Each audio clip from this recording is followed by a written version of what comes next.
Slack tutorial for beginners, the ultimate guide. New to Slack, this ultimate beginner's guide will show you how to set up, navigate, and master Slack step by step. So sign up at slack.com, join or create a workspace, and download the app for desktop or mobile. Now, the sidebar shows channels, direct messages, and apps. Channels or group conversations, while DMs are private chats. So send message in channels or DMs. Use formatting for clarity and emoji reactions for quick feedback. Create public channels for open discussions or private channels for specific themes. Use clear names like hashtag marketing or hashtag support for your channels.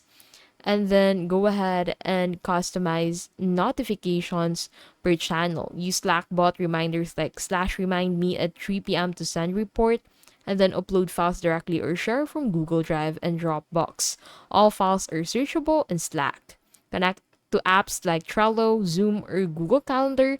Use Workflow Builder to automate tasks like welcome messages.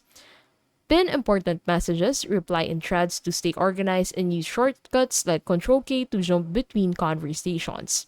Slack is more than chat, it's a hub for teamwork. Master channels, messages, and integrations to boost productivity.